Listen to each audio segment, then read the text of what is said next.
Press वार्ता में स्वागत है। हमारे बीच में हमारे पछाद ब्लॉक के अध्यक्ष हैं सुनील शर्मा जी उर्फ थुन्नू, परीक्षा चौहान जी हमारी वरिष्ठ नेत्री, और दिनेश जी, राम रतन जी, राम किशन जी, चौहान साहब, पिंटू जी, सुरेंद्र शर्मा जी, वर्मा जी, सरदार साहब। और आज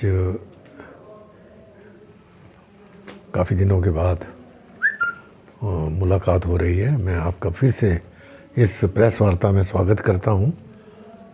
इस बार सबसे बड़ी खुशी की बात यह है कि जो मानसून की बारिश हो रही है उससे कोई विशेष जो है वो नुकसान हमारे इलाके में नहीं हुआ, और जिससे लोगों में बहुत खुशी है। नहीं तो लोग काफ़ी डरे हुए थे। तो मैंने सारे क्षेत्र का दौरा किया है 2 दिनों में, तो कहीं भी कोई विशेष ऐसा नुकसान नहीं पाया गया है। छुटमुट कहीं सड़कें अवरुद्ध हुई हैं जिसको विभाग जो है बड़ी मुस्तैदी के साथ तुरंत उस पर कार्रवाई करता है और वाहन के लिए जल्दी ही वो सड़कें खोल दी जाती हैं।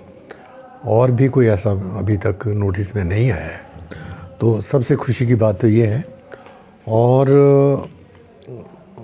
जो चिंता की बात है वो ये है कि आज देश जिन परिस्थितियों से गुजर रहा है, आज आप ये देखेंगे कि हमारा जो देश का भविष्य है, हमारे जो युवा साथी हैं, जो जिनकी आबादी 40 करोड़ से ज़्यादा ही हो सकती है, आज वो सड़कों पे हैं और उनकी कोई भी आवाज़ जो है उसको नहीं सुना जा रहा है, जो कि मैं समझता हूँ कि लोकतंत्र में ये भी एक बहुत बड़ा गंभीर विषय है। इसी तरह से किसान भी सड़कों पे है, चाहे वो जो इंडिया यूएस डील की बात है उसका भय उनको खा रहा है, चाहे जो केंद्र सरकार की द्वेषपूर्ण नीति है जिससे कई किसानों को ने दम तोड़ा है सैकड़ों के हिसाब से। तो आज नौजवान, किसान, गरीब, मजदूर, छोटा व्यापारी जो है वो बहुत परेशान है। पार्लियामेंट चल रही है, ये एक और चिंता का विषय है, लेकिन माननीय प्रधानमंत्री और हमारे जो गृह मंत्री हैं वो पार्लियामेंट से नदारद हैं, जो मैं समझता हूँ कि लोकतंत्र में एक बहुत बड़ा चिंता का विषय है। और जिस तरीके से चाहे वो पेपर लीक मामला है, नीट विवाद है, सीबीएसई में घपला हुआ है, ये ठीक है कि केंद्र के शिक्षा मंत्री ने इस्तीफ़ा दिया, त्यागपत्र तो दिया है, लेकिन कोई ऐसी ठोस नीति जिससे हमारे जो नौजवान हैं, हमारा जो देश का भविष्य है, उनके लिए कोई ठोस नीति बने। अगर वो अपनी पढ़ाई को जो बहुत खर्चीला है उसको करते हैं तो उनको रोज़गार का भी अवसर जो है वो मिलना चाहिए। और मैं समझता हूँ कि एक बहुत जिस तरीके से भारतीय जनता पार्टी की केंद्र की सरकार जो बड़े बड़े हमारे यूनिवर्सिटीज़ हैं, दूसरे दायरे हैं, वहाँ जिस तरीके से आरएसएस का कब्जा हो रहा है, जिस तरीके से जो कुछ उनके नज़दीकी लोग हैं, सरकार के जो नज़दीकी लोग हैं, उनको उनकी ही मदद की जा रही है, जिससे गरीब आदमी, आम आदमी का परेशान होना स्वाभाविक है। कहूँ कि जिसका डर था आखिर वही हो गया। कांग्रेस पार्टी हमेशा कहती थी कि भारतीय जनता पार्टी की जो नीतियां हैं वो किसान विरोधी हैं, नौजवान विरोधी हैं, मजदूर विरोधी है और वो देश हित में नहीं है। और मैं समझता हूँ कि 12 वर्ष के कार्यकाल में ये सही साबित होता हुआ नज़र आ रहा है, जो देश की इतनी बड़ी आबादी के लिए मैं समझता हूँ कि चिंता का विषय।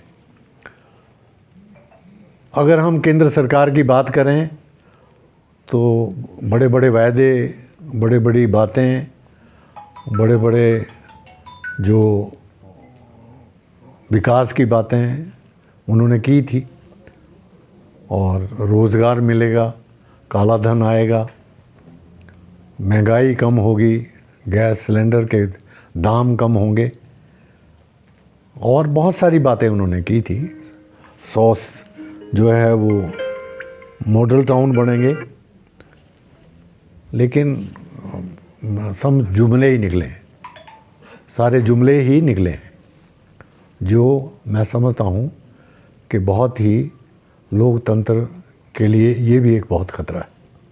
और जिस तरीके से संविधान को समाप्त करने का प्रयास किया जा रहा है, लोकतंत्र की हत्या करने का प्रयास किया जा रहा है, और जिस तरीके से लोगों की आवाज़ को दबाने का प्रयास किया जा रहा है, और अगर कोई अपने हक की लड़ाई लड़ता है तो उसके ऊपर आंसू गैस, गोलियां और बहुत सारा यातनाएं उनको दी जाती हैं, जो कि मैं समझता हूँ लोकतंत्र में सही नहीं है। आज यहाँ भी हिमाचल प्रदेश का मैं भी की और लोक निर्माण मंत्री द्वारा उसमें यहाँ लोगों में खुशी की लहर है। मैंने घिन्नी घाट जोन, नैना टिक्कर जोन, सराहा जोन, मानगढ़ जोन, खैरी जोन और डिमन जोन की बैठक की है। उसमें लोगों में इन घोषणाओं के प्रति बहुत उत्साह है, बहुत खुशी है। उसके बाद मैंने रासूमंदर और पझोता और दूसरे इलाके का भी दौरा किया।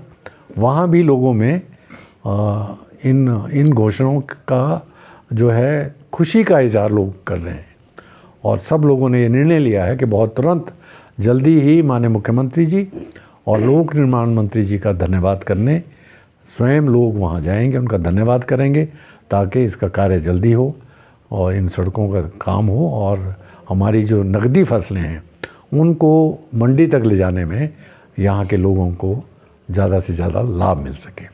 हम आभारी हैं मुख्यमंत्री जी के कि एक बहुत बड़ा मुद्दा जो सराहा चंडीगढ़ सड़क का था, जिसमें हमेशा भारतीय जनता पार्टी के नेता जब भी चुनाव आते थे, चाहे वो पंचायत के चुनाव हो, चाहे वो विधानसभा के चुनाव हो, चाहे वो पार्लियामेंट के चुनाव हो या कोई भी चुनाव हो, तो हमेशा वो सराहा चंडीगढ़ सड़क को पक्का करने का वायदा लोगों से करते थे। मेरा ख्याल है ना मालूम कितनी मर्तबा उन्होंने उस सड़क को जो है राजनीति का मुद्दा बनाया और वोट हासिल किए, लेकिन लोगों को हासिल कुछ नहीं हुआ।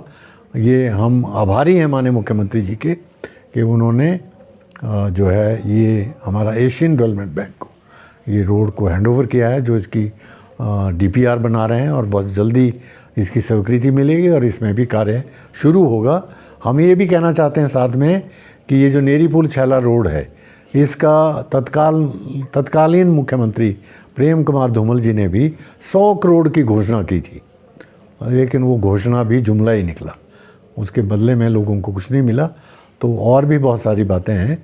मैं समझता हूँ कि लोग भारतीय जनता पार्टी को भली भांति समझ चुके हैं, उनकी कथनी और करनी जो है लोगों के अब समझ में आ गई है और अब उनके झांसे में आने वाली नहीं है।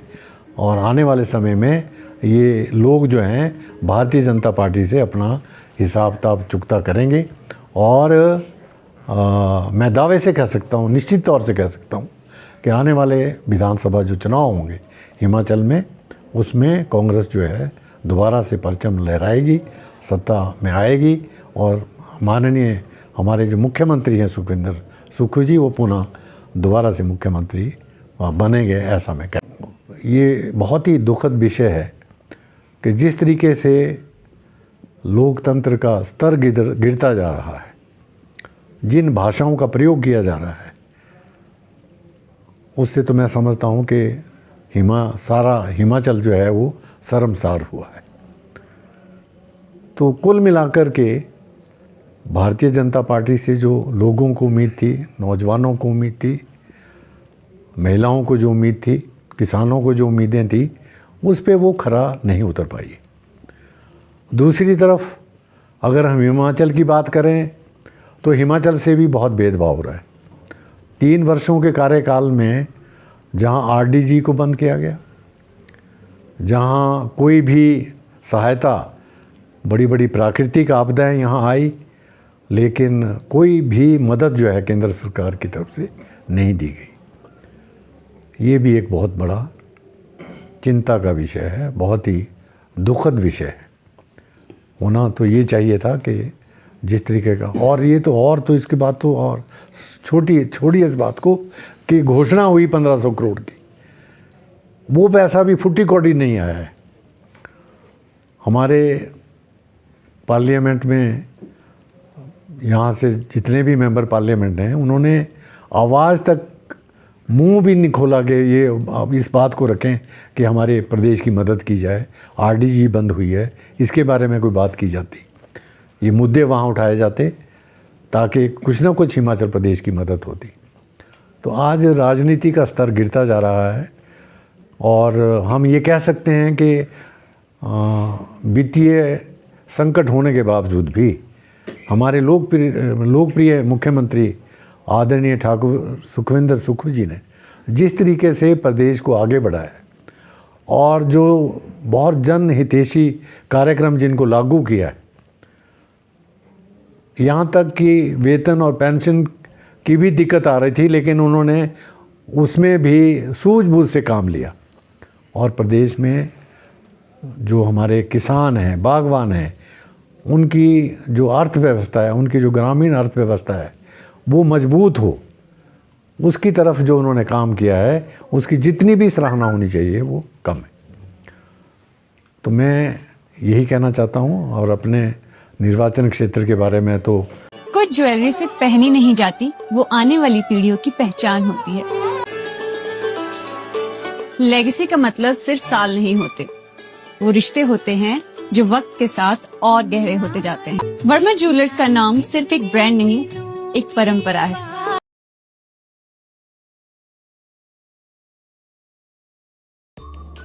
Namaskar, I'm Alka Bharadwaj, Principal Gurukul International School, Kunihar. At Gurukul, we offer NEP-oriented modern education for the holistic development of your child. Admissions open now. Give your child the better foundation they deserve.